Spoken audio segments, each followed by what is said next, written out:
The concept behind this annual report photograph of two airline executives is power. Preparation for an image of this nature is the key, as the president and chairman of the board live in different cities and would not be together again before the annual report publishing deadlines. An equipment failure on this shoot would prove disastrous. The objective of this shot was to produce a photograph of two men, who was the president and chairman of the board, together within the environment of that they control, which is the rotunda of a terminal of a fairly large airlines, a PSA, which is a local commuter, which covers a lot of the United States. They wanted it to impact the aspect of aggressive, powerful, leading edge, high tech. So the whole concept of bringing in the proper colors, illuminating a large area, creating a very unusual perspective of an architectural structure with those two identified in the center structure, all leading lines to them, was the basic concept for this annual report shot. Looks like we're going to be at about this angle right here. They don't want any of that. Collins and his assistant Kevin Scott Schumacher begin by going over the art director's layout to plan the lighting setup. And his shoulder straight forward, casting the shadows forward. So it's on the second floor down. We have an 11-foot stand. Bring it up and fire directly in his back, fire it forward, and then have that light coming right at us, so you cast these shadows this way. The only thing is, with the main light coming in, you're gonna wash out this whole area here to kill that shadow off, so we're gonna have to darken it in the front area. So we'll kick through.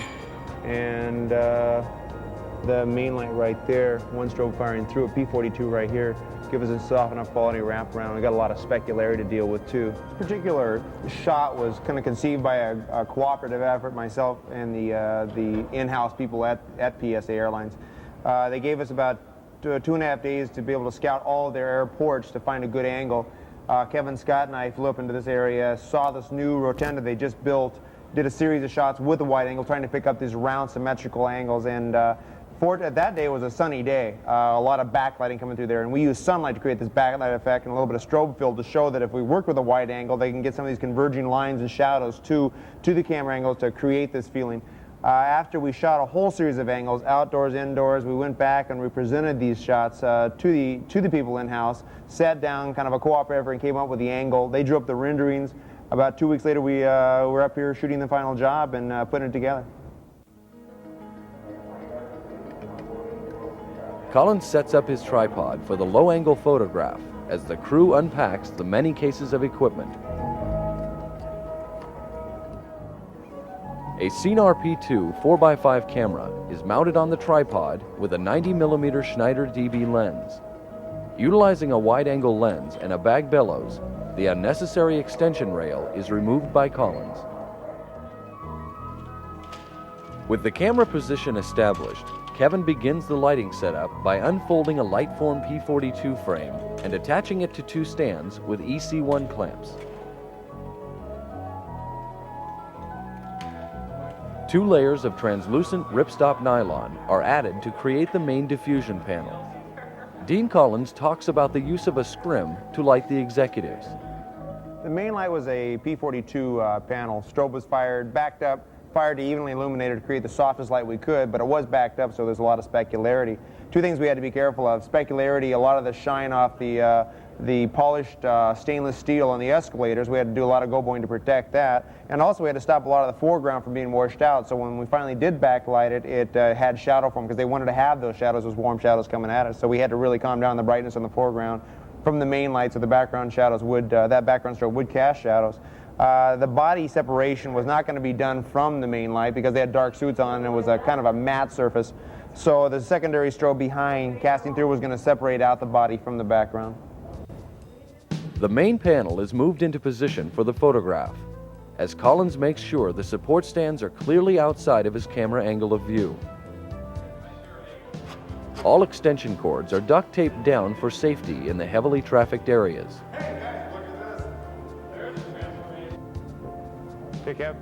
Collins directs an assistant to adjust the distance of the strobe head to the diffusion fabric until the desired light source size is achieved. Bring it a little bit more this side. Yeah, that's good right there. Good, good.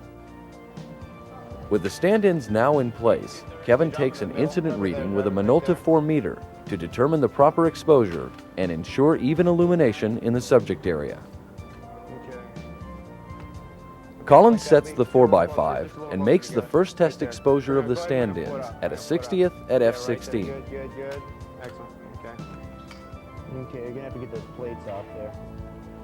A look at the first check print reveals that Collins has not only achieved the proper exposure with his main light, but has also produced a shot that is nearly identical to the art director's layout. Dean explains his use of stand-ins on the shoot. Stand-ins in this case were used because these are presidents and chairmen of the boards of a company. They don't have more than maybe 5 minutes to give you. In fact, this entire shot was based around their travel schedule. They were going to be in this town at a board meeting nearby here, and that's just by them passing through. They stopped 5 minutes, got their picture taken, and off they went.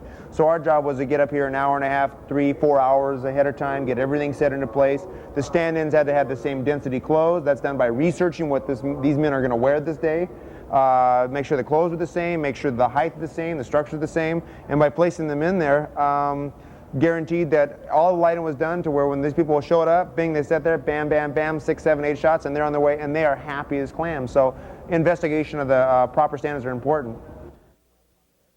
Taking a closer look at our first check print, we can see the need to remove the spill of light on the ceiling and the plastic handrail signs on each side of the escalator. Collins has also determined that the carpet area in front of the subjects should be much darker to later achieve the strong backlight and shadow that the art director has asked for.